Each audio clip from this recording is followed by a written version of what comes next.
This mini PC is maybe a little bit more expensive than the Super Console X Android box, but what you're actually going to get is way more value for your money. The model is the GK3 Pro, comes with a Jester Lake and 5105 CPU, RAM 8GB and 128GB of a built-in memory. Then we have Wi-Fi capabilities on 2.4 GHz and 5 GHz, but it also supports a 2.5-inch hard drive up to 2 TB.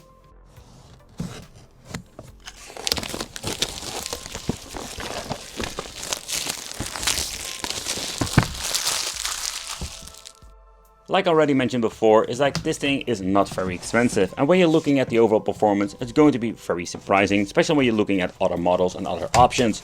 Of course, you can buy yourself like a very expensive AMD Ryzen and has amazing performance. But what I would like to do sometimes, just to find the cheap ones and just to see how much we can get out of it. The case itself is nothing very fancy, it's like similar to the other one. Inside we're going to get more stuff, and that also includes the power supply, HDMI cable, bracket for basically putting it behind the monitor, the needed screws, and of course the manual itself. That's some basic explanation. Like I already mentioned before, it's like this is just some basic casing, like most made out of plastic. But of course not everything is super bad. Of course you get what you're paying for. At the front we're going to get ourselves the on and off switch over here. We're going to get two USB 3.0 ports and a USB 2.0. At the side we're going to get two HDMI connection, another USB, the input for the power, and headphone jack out. And on the other side we're going to get ourselves a VGA connection. The next thing that we're going to do is removing the tiny Parker over here next to the switch, because now we can open up the latch at the top. Okay, so opening up gives us the option to basically add a hard drive over here. So let's talk about it, what are we going to do today and what can we able to do with it, because I think we can make absolutely great emulation beast out of this thing. But if you're going to be like making an, let's say, emulation beast out of it, I recommend like putting the drives you're using with Batocera. Normally it has been set to the Windows boot, but if you want to use, let's say, Batocera for the main boot, you need to set it to the first boot over here. In my case, a 2 TB drive, and that's it. The next thing you need to do is set the secure boot to off if it doesn't boot up into a Batocera. That can also be like a little bit of a problem. So yeah, you need to disable this. Normally it's always being enabled, but disable it for like having to boot up with Batocera in general. So when everything goes like it should be, it will boot up into Batocera without any hassle. But when it comes to Batocera and what can we able to play, it's more like how much power we're having. And what I like about this new kind of generation of chipset, they're like dirty cheap to buy compared with other AMD or devices. But I just wanted to see what can we actually play for our money. So particularly I'm going to like focus on the like higher end stuff. Think about PlayStation 2, 3, GameCube, stuff like that. But also try some other two-dimensional stuff for fun, just to see how far we can push it. The first and the cool addition we're having is MAME Tekken and also Killer Instinct. We have the option now finally to play it with these even cheaper devices compared with a Batocera and an Emulation or the Android boxes. We had with the Android box some emulation problems and also like limitation that we don't have with the cheap mini PC like this.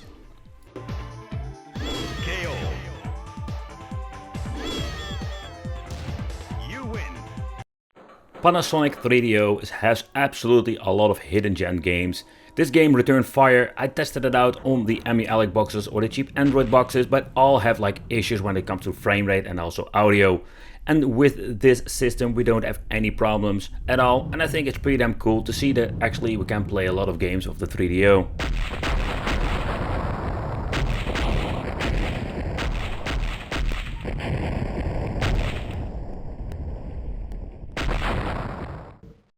Another system is the Atari Jaguar, a very cool system with a lot of like cool hidden gems on it. We couldn't play it very well on the Emulation, but also with a cheap, let's say, mini PC with Batocera, we are able to play this. I think it's a pretty cool addition.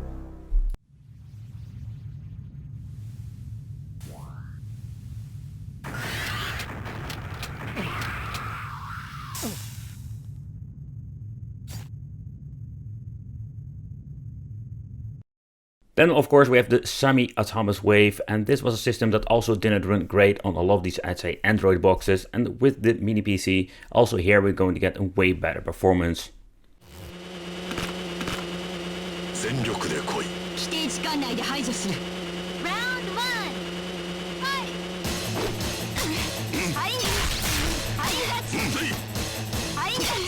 Let's move into the Sega Saturn and even like upscaling it to 1080p with the Yaba emulator, and where we have like so many, let's say, mixed performance with Android boxes. Also here with the Batocera image in combination with this new Intel Mini PC, we have so much better performance. So far I have played the game, it's going to be having a stable 60 FPS on 1080p resolution.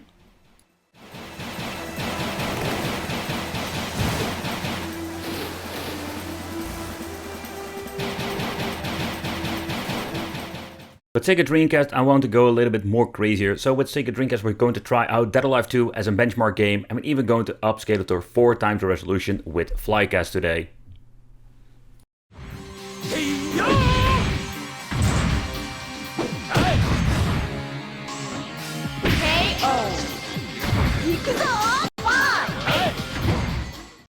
PlayStation emulation is absolutely not a problem when it comes to these mini PCs. We can also play it on, let's say, cheaper Android boxes. But particularly with these PCs, we can just upscale it to a better resolution or eternal resolution, so everything looks way better.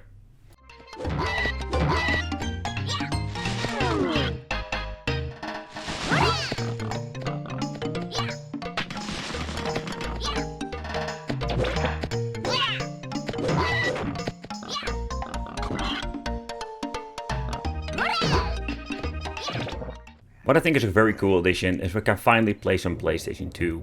You do see sometimes we have like some dips in the frame rate, depending on what kind of game you're playing and what kind of moment. But in overall, the performance was absolutely not bad at all when it comes to this game. Drop your weapon! NYPD, freeze! What were you thinking? Back off! Thank you. Okay.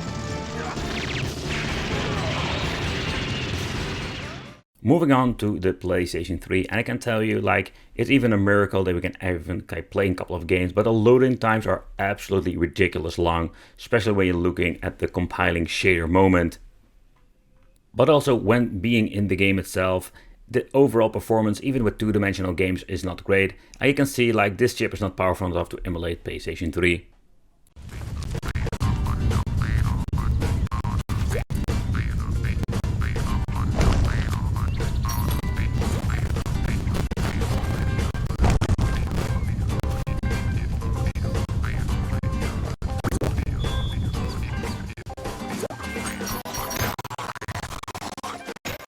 Where we had so many troubles with these cheap Android boxes, with the mini PC you can even like upscale it without any problem.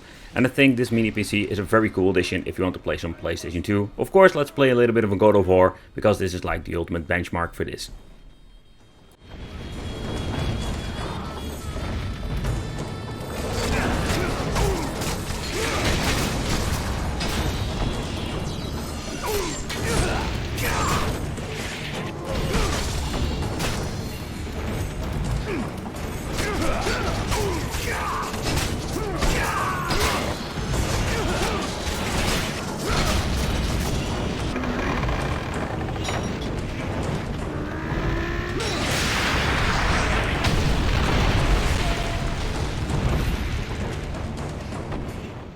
So next up, let's try some Nintendo 64, and I know a lot of people were asking about this in my previous videos. And when it comes to even this cheap mini box, we're having so much better performance. You will see a dip down with some certain games. Of course, you can always mess around with the emulator to see what kind of game you're going to get like better performance with what emulator, but the overall performance and experience is so much better than like cheap Android boxes.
The downside, I've noticed that some of the games of GameCube will struggle in the FPS. It's not to the point that it is unplayable, but it is noticeable.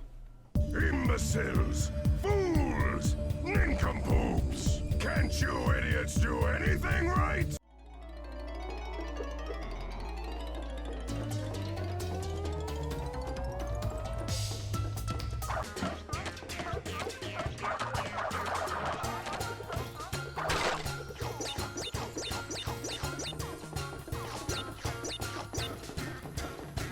But that doesn't spoil the fun with this, because when you're looking at the price you're paying for it and the overall performance, I think we cannot really complain over here.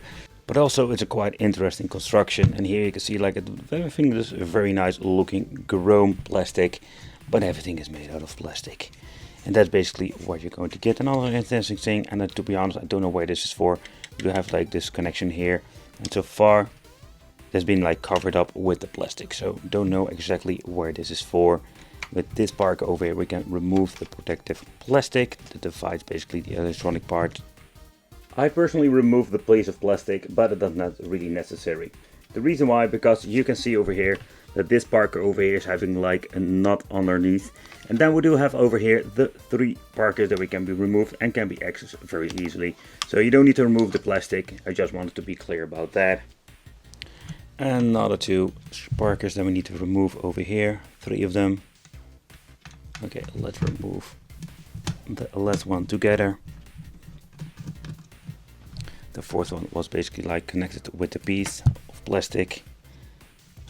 And we can lift out the main board and we can take a close look inside of the machine itself. So you can see like it is mostly plastic around the PCB or the main board itself. Another thing I find a little bit of a bummer is like if you want to change out the internal storage, you need to do a completely disassemble of the machine itself.